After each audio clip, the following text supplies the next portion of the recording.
आज की बात वर्तमान मुद्दों के साथ देखिए जयदेव पटेल के साथ शनिवार रात 11 बजे और रविवार सुबह 11 बजे सिर्फ नंबर 1 इंडिया न्यूज पर। नमस्कार व्यूअर्स, मैं जयदेव पटेल और आप देख रहे हैं नंबर 1 इंडिया न्यूज। आज की बात वर्तमान मुद्दों के साथ के इस खास कार्यक्रम में आज हम बात करेंगे इस सप्ताह का जो सबसे बड़ा हॉट टॉपिक रहा संसद में, जो संविधान पर चर्चा हुई। उस दौरान कहीं न कहीं देश के जो महापुरुष हैं, महात्मा गांधी से ला करके पंडित जवाहरलाल नेहरू और साथ ही कहीं न कहीं डॉक्टर बाबा साहेब आम्बेडकर और वीर दामोदर दास सावरकर, उनको लेकर जो टीका टिप्पणी की गई, आखिर ये कहाँ तक सही है और क्या इस तरीके से महापुरुषों के ऊपर टीका टिप्पणी करनी, क्या उनके बलिदान और उनका जो त्याग है उस पर सवाल या निशान खड़ा करना है। इन्हीं दामोदर बात करने के लिए हमारे साथ खास सम्मान है नेताजी सुभाष चंद्र बोस के पोते चंद्र कुमार बोस। चंद्र कुमार बोस जी, आपका बहुत बहुत स्वागत है आज हमारे प्रोग्राम में।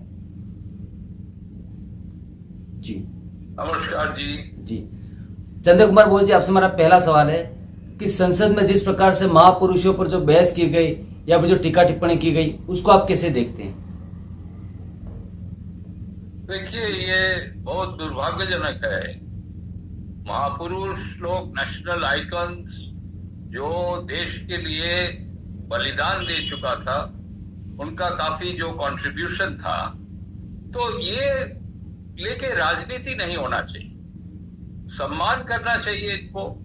मगर आज जो दिखाई दे रहे नेशनल आइकन्स, महापुरुष लोग को लेके वोट बैंक का राजनीति चल रहा है, और ये सब दल की बात है, कोई एक दल की बात हम नहीं बोल रहे। तो आज ये संसद में जो घटना हुआ है, ये कभी नहीं होना चाहिए था। कारण अंबेडकर जी, आप जानते हैं, वो संविधान को रचना किया था, उनका काफी कंट्रीब्यूशन था। तो इनको लेके राजनीतिक दल और उनका जो नेता लोग है, ये इनको अप्रोप्रिएट करने का जो कोशिश कर रहे हैं, ये बहुत गलत बात है। नेताजी सुभाष चंद्र बोस को लेके भी ऐसा कुछ साल पहले हुआ है जी। ये नेताजी का आदर्श नहीं माना जाता है, मगर उनको लेगेसी का लिए एक सब कोई झगड़ते रहता है।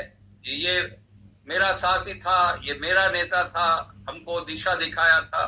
महात्मा गांधी जी को लेके भी ऐसा हुआ है, तो ये गलत बात है। और अंबेडकर जी को लेके जो होता है, ये दलित संप्रदाय जो है, इनका वोटों के लिए ये किया जा रहा है। मगर दलित के लिए काम करना, उनके लिए कुछ देश के सामने उनका जो थोड़ा पिछड़ा हुआ उनका जो जगह है, इसके लिए कोई काम करने के लिए तैयार नहीं है। खाली वोटों के लिए ये अंबेडकर जी को सामने लिया जा रहा है। ये हम लोग देश की जनता ये मानने के लिए तैयार नहीं है। ये बंद होना चाहिए जी। बहुत कुछ काम बाकी है। संसद में काफी डिस्कशन होना चाहिए। संसद में देश के लिए काम करने के लिए जो बिल्स है, ये सब पास करना चाहिए। ये सब नहीं हो के ये नेशनल आइकन्स के लिए जो झगड़ना, ये बहुत बहुत गलत चीज है। हम लोग इसको कंडेम करते हैं जी। चंद्र कुमार बोस जी, राजनीतिक दलों द्वारा अपने राजनीतिक फायदे के लिए महापुरुषों पर टीका टिप्पणी करती है, कहां तक सही है? हाँ, ये तो करते हैं, मगर देखिए, इनका जो आदर्श था, बाबा साहेब अंबेडकर जी को जो आदर्श था, वो जो क्लासलेस सोसाइटी चाहता था, ये कास्ट सिस्टम में वो नहीं मानते थे। वो इक्वालिटी, इगैलिटेरियन सोसाइटी, सब समान है देश में, ये इक्वालिटी के लिए उन्होंने लड़ाई किया था। नेताजी सुभाष चंद्र बोस भी इक्वालिटी मांगते थे, मगर ये तो कोई मानने के लिए तैयार नहीं है।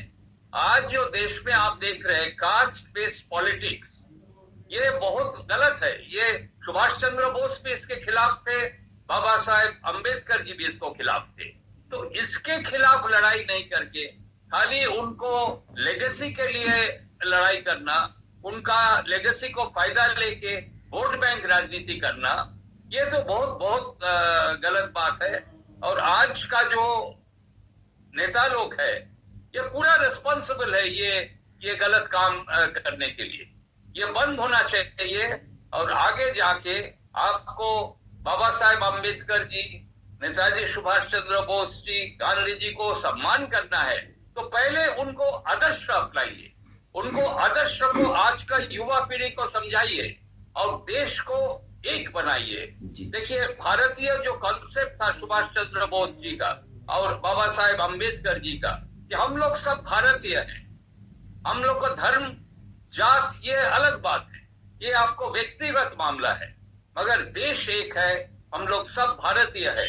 ये कॉन्सेप्ट आप पहले अपनाइए और ये कॉन्सेप्ट आज युवा पीढ़ी को समझाइए, तब जाके आप बाबा साहेब अम्बेडकर जी, सुभाष चंद्र बोस जी और गांधी जी को आप सम्मान कर सकेंगे। जी, चंद्र कुमार बोस जी, राजनीतिक दलों द्वारा अपने फायदे के लिए महापुरुषों को बांटना और अपमान करना, क्या कहीं न कहीं उनके बलिदान और त्याग जो है उस पर सवाल या निशान खड़े करता है? क्योंकि अक्सर अभी जो हाल जो घटना हुई उसमें देखते हैं कि बहुत से राजनीतिक दल एक कहीं न कहीं महापुरुष का समर्थन कर रहे हैं तो दूसरे के अगेंस्ट में कुछ बोल रहे हैं, वह दूसरे किसी का समर्थन कर रहे हैं तो तीसरे के अगेंस्ट में बोल रहे हैं। देखिए, आज का नेता लोग का पोजीशन ही नहीं है, उनका जगह भी नहीं है जो एक इंटेलेक्चुअल कैपेबिलिटी होना चाहिए। आप पहले बाबा साहेब अम्बेडकर जी को समझे, वो क्या चाहते थे। नेताजी सुभाष चंद्र बोस को, आदर्श को आप समझे। ये बिना समझ के आप इनके बारे में आप कुछ बोल रहे हैं, इनके बारे में आप लड़ाई कर रहे हैं, ये तो बहुत गलत है। पहले आपको समझने पड़ेगा। बिना समझ के आपको ये जो डिस्कशन जो हो रहे, जो झगड़ हो रहे, जो कुश्ती भी हो रहे, आज हम लोग देख रहे हैं सांसद के सामने कुश्ती चल रहे हैं, तो ये पूरा देश की जनता देख रहे हैं। हम लोग ये इलेक्टेड रिप्रेजेंटेटिव्स लोग हैं, तो ये तो एक सांसद को एक सर्कस बना दिया। ये कितना दिन ऐसा चलेंगे? ऐसा नहीं चलेंगे। अब सोच समझ के अभी इलेक्टेड रिप्रेजेंटेटिव को सांसद में भेजना चाहिए, किसी को जस्ट ऐसे ही नहीं भेजना चाहिए। कारण भेजने से आप देखते हैं जो हम लोग का सामने टीवी पर हम लोग देख रहे हैं, ये तो बहुत गलत है।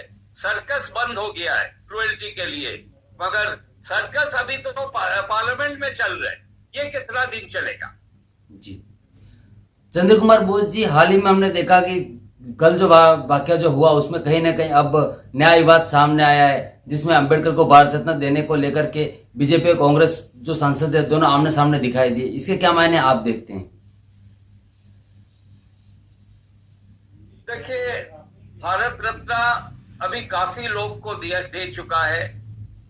महात्मा गांधी, सुभाष चंद्र बोस, बाबा साहेब अम्बेडकर जी, ये भारत रत्न के काफी ऊपर में ये है, इनका पोजीशन काफी ऊपर है, तो इनको भारत रत्न का कोई जरूरत ही नहीं है, मगर आप दे सकते हैं। मगर अभी Bharat Ratna has been diluted, इसका पोजीशन, इसका जो स्टेटस पहले था वो अब नहीं रहा, तो ये महापुरुष लोग को भारत रत्न का कोई जरूरत नहीं है।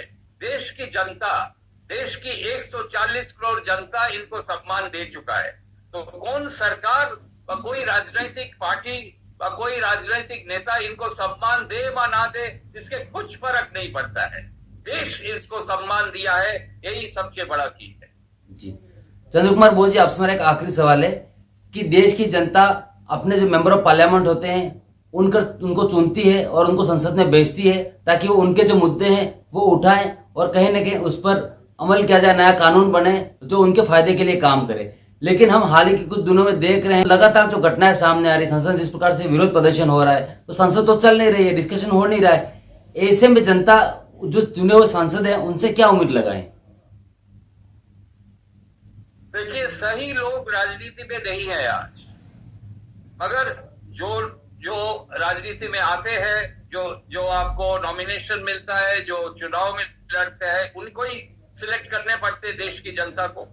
मगर वो सिलेक्शन जो प्रोसेस है, इसमें थोड़ा सोचने पड़ेगा। सही लोग नहीं आने से संसद में हम लोग ये सर्कस देखते ही रहेंगे, तो सही लोग आए, ये मेरा अनुरोध है।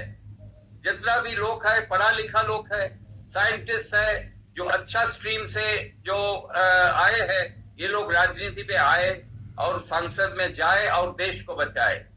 नहीं तो ये ऐसे ही लोग जाएंगे संसद में, हम लोग ये तमाशा देखते रहेंगे। कितना दिन हम लोग देखेंगे? आज भारत देखिए, हम लोग इम्प्रूव किया है काफी साइंटिफिक फील्ड में, मगर आज भी देखिए जो सुभाष चंद्र बोस जो लड़ाई किया था, जो आजादी का लड़ाई किया था, वो था राजनीतिक, सामाजिक और सांस्कृतिक और अर्थनैतिक लड़ाई। मगर आज हम लोग आजादी हम लोग को मिला है, मगर आज की तारीख तक हम लोग को सामाजिक और अर्थनैतिक हम लोग को आजादी नहीं मिला है। आज काफी लोग, दलितों लोग पीछे पड़ा हुआ है, तो इनको कौन सामने बढ़ाएंगे? तो सही लोग रिप्रेजेंट नहीं करेंगे पार्लियामेंट में, तो भारत कभी आगे नहीं बढ़ सकते हैं, इंक्लूसिव डेवलपमेंट कभी नहीं हो सकते हैं।